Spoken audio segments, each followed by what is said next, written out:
अस्सलाम वालेकुम व्यूअर्स, मैं हूं समीना पाशा। उम्मीद है आप लोग खैरियत से होंगे। व्यूअर्स, दो तीन खबरें इस व्लॉग में आपके साथ डिस्कस करनी है। एक तो सदाकत अली अब्बासी साहब का इंटरव्यू फाइनली ऑन एयर कर दिया गया है डॉन न्यूज़ की जानिब से। उसके ऊपर काफ़ी बातचीत हो रही है, तो वो थोड़ी सी चीज़ें हैं जो आपके साथ डिस्क्लोज करेंगे। अगला किसका इंटरव्यू होने जा रहा है, कौन लेने जा रहा है, ये भी आपको बताएंगे। और किस मारूफ एंकर ने इंटरव्यू लेने से इनकार कर दिया है, उनकी जो खबर है वो भी आपके साथ शेयर करनी है मुझे। इसके साथ साथ आपको बताएंगे जनाब कि इमरान खान साहब के हवाले से बड़ी अहम खबर है, और उनका जो मामला है बच्चों से बात करवाने के हवाले से वो कहाँ तक पहुँचा, उसमें क्यों अभी तक बात नहीं हो पा रही, तो ये भी खबर आपके सामने रखेंगे इस व्लॉग में। आपसे रिक्वेस्ट है कि चैनल को सब्सक्राइब कर लें, वीडियो को लाइक और शेयर भी किया करें। सबसे पहले ज़रा बात हो जाए सदाकत अली अब्बासी साहब के हवाले से। एक तो मैं ये आपको बता दूँ बात कि जनाब सदाकत अली अब्बासी साहब का जो इंटरव्यू था रिकॉर्ड हुआ, उसके बाद पता ये चला कि डॉन न्यूज़ ने चलाने से इनकार कर दिया है। और फिर सब लोग बड़ा सल्यूट पेश करने लगे डॉन न्यूज़ को कि जनाब आप बड़ा सहाफ़त का लंबरदार इदारा हैं और जनाब आपने बड़ी रेजिस्टेंस शो की है, मज़ामत शो की है और एक उसूल के साथ खड़े हुए हैं। लेकिन ऐसी कोई बात थी नहीं, या अगर थी भी तो बहुत थोड़ी सी, जिसको आप कह लें कि वो करेज का मुजाहरा कर सके और अल्टीमेटली उन्होंने हथियार डाल दिए। उस वक्त भी जब उनका मौक़िफ़ आया था तो उन्होंने कोई वाज़े अल्फाज में ये नहीं कहा था कि जनाब हम नहीं चलाएंगे और ये गलत है, या ये कोई हम आज़ादी इजहार के ऊपर पाबंदी नहीं मानते, इस तरह की कोई बात नहीं थी। तब भी उन्होंने सिर्फ यही कहा था कि हम जायज़ा ले रहे हैं कि इंटरव्यू कैसे रिकॉर्ड हुआ और उसके बाद ही कोई मौक़िफ़ देंगे। तो उन्होंने उस वक्त ही एक स्पेस रखी थी कि अगर कल कला को ये इंटरव्यू उन्हें चलाना ही पड़े और दबाव वो ज़्यादा बर्दाश्त ना कर सकें तो फिर उनके पास एक कम से कम रीज़न हो और कहीं वो कह सकें कि नहीं जी हमने पहले कब ऐसी बात की थी, हम तो यही कह रहे थे कि हम ज़रा जायज़ा ले लें। तो अब आप एक तरह से समझ लें कि ऑफिशियल वर्जन उनका ये है कि जायज़े के बाद सब क्लियर मिला, लिहाजा इंटरव्यू ऑन एयर कर दिया गया। आदिल शाहजेब साहब ने ये इंटरव्यू किया सदाकत अली अब्बासी, जो कि आपको मालूम है 1 महीने से गायब थे और फिर वो सामने आए। और अच्छा, उसके बाद एक और इंटरेस्टिंग बात यह है कि ये इंटरव्यू रिकॉर्ड कराने के बाद ये इंटरव्यू नशर तो ना हुआ, अलबत्ता वो घर पहुंच गए। घर पहुंचने के बाद उनकी एक जज्बाती किस्म की फैमिली से मुलाकात की वीडियो भी बनी, वो मिले भी, वो रोए भी, वो वीडियो भी बनाई गई। और वो कौन था जिसको पहले से पता था कि सदाकत आ रहा है और वो वीडियो बनाने के लिए पहले से वहाँ तैयार भी खड़ा था? क्या वो कोई घर का बंदा था? अगर घर का बंदा था तो ख़वातीन वहाँ पर बापर्दा क्यों थी, और क्यों वहाँ पर ऐसा माहौल था कि जैसे वो पहले से ही कोई बंदा खड़ा है? चलिए ये भी मान लेते हैं, हो सकता है हो घर का ही बंदा लेकिन ख़वातीन उनके सामने ना आती हों, कोई ऐसा रिश्तेदार हो। लेकिन बहरहाल एक वीडियो बनी, वो जारी भी हो गई। और उसके बाद मज़े की बात यह है कि दोबारा से सदाकत अली अब्बासी साहब को उसी रात फिर से गिरफ्तार कर लिया गया और उसके बाद से फिर उनको छोड़ा भी नहीं गया। तो अब उनका इंटरव्यू तो सामने आ चुका है। इस इंटरव्यू के ऊपर अब मैं क्या बात करूं, बहुत सारे लोग इस पे तबसरे कर रहे हैं, तज्जिए कर रहे हैं। अब ये चीज़ जब ऑब्वियस है और जिसके बारे में किसी को कोई शक नहीं है कि भाई ये एक प्लांटेड किस्म का, ज़बरदस्ती का, डरा धमका के गन पॉइंट पर लिया गया इंटरव्यू है, तो एक ऐसे इंटरव्यू के बारे में अब मैं क्या उसका एनालिसिस करूं कि कौन सी बात ठीक है कौन सी बात गलत है? ऑब्वियसली वो तो सारा है ही झूठ का पलंदा और एक प्रोपेगेंडा किस्म का इंटरव्यू है। अगर उसमें कोई बात सच होती भी, अगर तो वो नॉर्मल हालात में इंटरव्यू होता तो हम उसको जांचते कि हाँ भाई क्या बात सच हो सकती है, क्या बात गलत हो सकती है, किसके शवाहिद मिलते हैं, किसके शवाहिद नहीं मिलते। लेकिन जिस तरह जिन हालात में ये इंटरव्यू हुआ है उसके बाद तो इसको जांचने का कोई फ़ायदा ही नहीं है। ये तो फिर सिर्फ वक्त का ज़िया बाकी रह जाता है। मैं तो खुद भी कल ट्विटर पे भी मैंने ये बात की कि पीटीआई वालों को भी चाहिए कि ऐसे इंटरव्यूज़ को बिल्कुल इग्नोर करें, क्योंकि ये इंटरव्यू घटियापन के जिस लेवल पर जाकर रिकॉर्ड हुए हैं और जिस लेवल पर जाकर उनको ऑन एयर किया गया है, तो उसके बाद कौन सी ऐसी बात इसमें रह जाती है कि बंदा इसके ऊपर बात करे।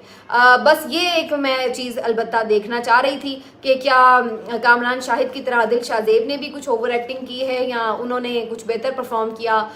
उस्मान डार ज़्यादा अच्छे एक्टर हैं या फिर सदाकत अली अब्बासी साहब प्रेशर में अच्छा खेल सकते हैं। तो ये एक देखने की चीज़ हो सकती है जिसके ऊपर आप इंटरव्यू देख लें। बाकी कंटेंट का भी सबको पता था कि उन्होंने क्या कहना है आके, और जो वाकई जो उसके पस मंज़र में हालात वाक़यात थे वो भी सबको मालूम था कि वो किस तरह के हैं। तो उसमें तो कोई किसी को मेरा ख्याल है अब नयापन नहीं मिला।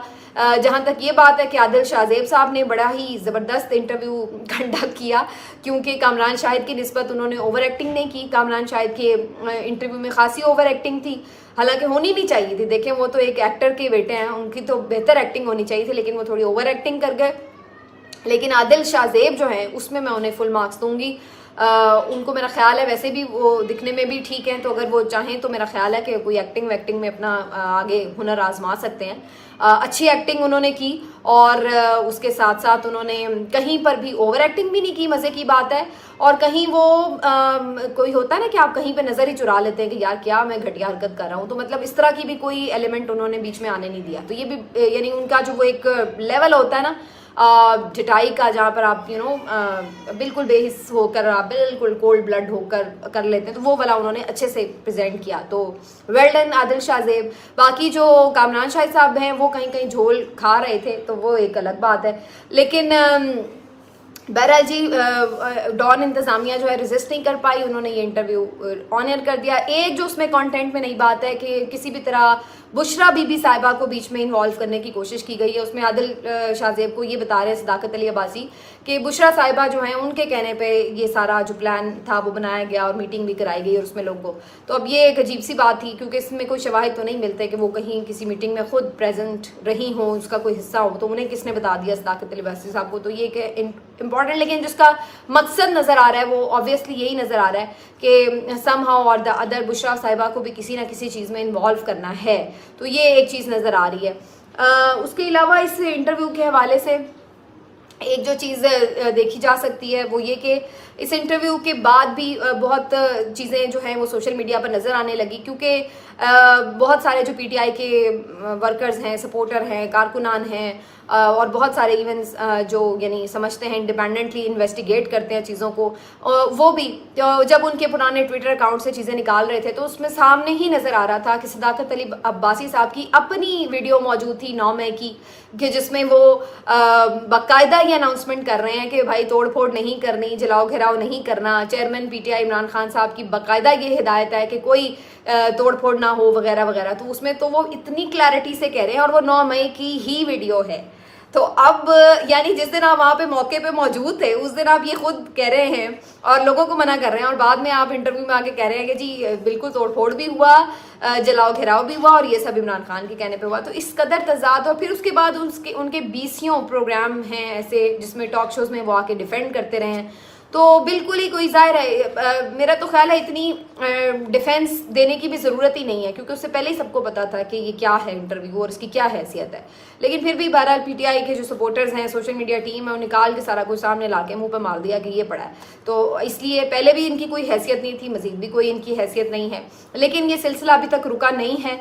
अब खबर ये आ रही है कि एक और ऐसा इंटरव्यू जो है वो तैयार किया जा रहा है, और इस सिलसिले में जो शहबाज गिल, ये तो खबरें हमें पहले से ही आ रही थी कि मजीद भी इंटरव्यूज़ हो सकते हैं और कई लोग ख्वाह भी हैं कि उनको भी कोई इंटरव्यूज़ इस तरह के मिल जाएं, और कुछ जो रहनुमा हैं स्टिल लापता हैं, तो ये इसलिए भी एक्सपेक्ट किया जा रहा था कि उनकी भी शायद रिहाई इसी तरह मुमकिन हो पाएगी कि वो कोई इंटरव्यू दे दें।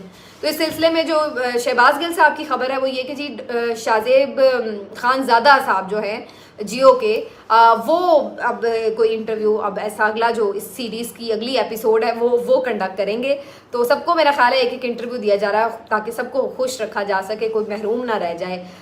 तो बहरहाल ये अब इंटरव्यू किसका होता है, 2-3 नाम हो सकते हैं, शेख रशीद साहब का भी हो सकता है, फ़रूख हबीब साहब का हो सकता है, या और 1-2 लोग मिसिंग हैं अभी पीटीआई के, तो उनमें से भी किसी का नाम हो सकता है। शेख साहब का मुझे ज़रा इम्कान कम नज़र आ रहा है लेकिन बाकी जो हैं फ़रूख हबीब साहब, अल्लाह करे कि वो इंटरव्यू दे दें और उनकी जान छूटे, क्योंकि मैं उनकी फैमिली की मुसलसल जो देख रही हूँ चीज़ें, वीडियोस आ रही हैं, बड़ी परेशान कुन हैं। उनका छोटा सा बेटा है, बहुत परेशान है, उनकी वाइफ भी और उनके वालिद भी।